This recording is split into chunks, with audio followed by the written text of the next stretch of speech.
was in no mood to be surprised at anything. "Will they be able to be turned back?" he said. Rincewind looked around. "What? Oh, it's you. No, probably not. I'm afraid they dropped poor old Wirt anyway, 500 feet onto cobbles.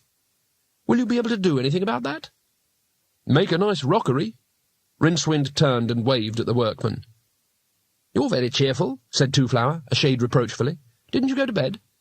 "Funny thing, I couldn't sleep," said Rincewind. "I came out for a breath of fresh air, and no one seemed to have any idea what to do, so I just sort of got people together." He indicated the librarian, who tried to hold his hand, and started organising things. "Nice day, isn't it? Air like wine." "Rincewind, I've decided that, I think I might re-enroll," said Rincewind cheerfully. "I think I could really make a go of things this time.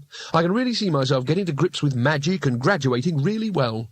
They do say, if it's a summer cum laude, then the living is easy." "Good, because there's plenty of room at the top, too. Now all the big boys will be doing doorstep duty, and I'm going home." "A sharp lad with a bit of experience of the world." "What? "I said, I'm going home," repeated Two-Flower, making polite little attempts to shake off the librarian, who was trying to pick lice off him. "What home?" said Rincewind, astonished. Home, my home, where I live," Two-Flower explained sheepishly. "Back across the sea. You know, where I came from. Will you please stop doing that?" "Oh. There was a pause.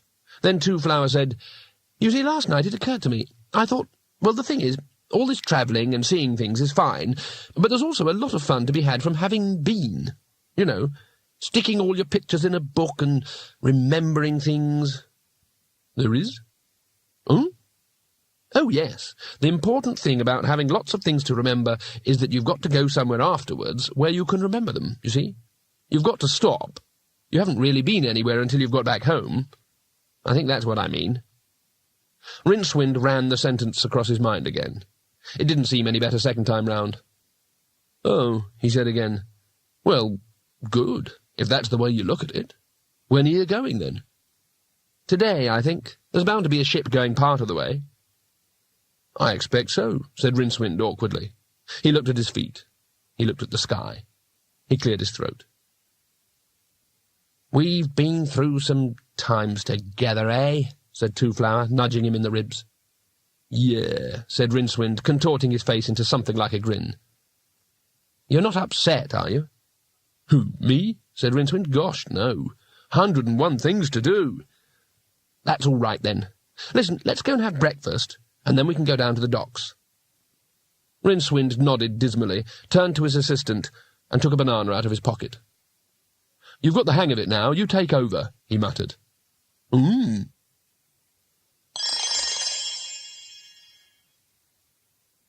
In fact, there wasn't any ship going anywhere near the Agatean Empire.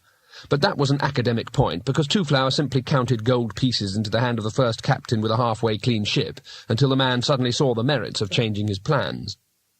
Rincewind waited on the quayside until Two-Flower had finished paying the man about 40 times more than his ship was worth. "That's settled, then," said Two-Flower. "He'll drop me at the Brown Islands, and I can easily get a ship from there." "Great," said Rincewind. Two-Flower looked thoughtful for a moment. Then he opened the luggage and pulled out a bag of gold. "Have you seen Cohen and Bethan?" he said. "I think they went off to get married," said Rincewind. "I heard Bethan say it was now or never."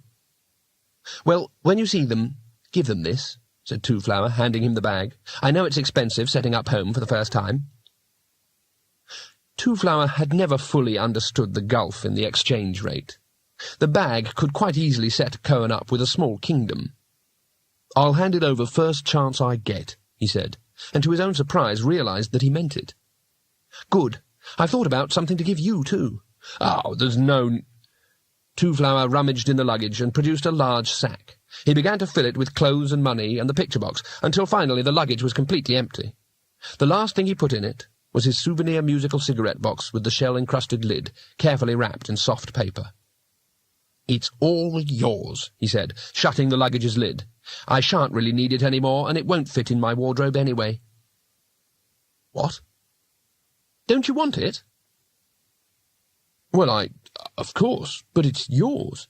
It follows you, not me."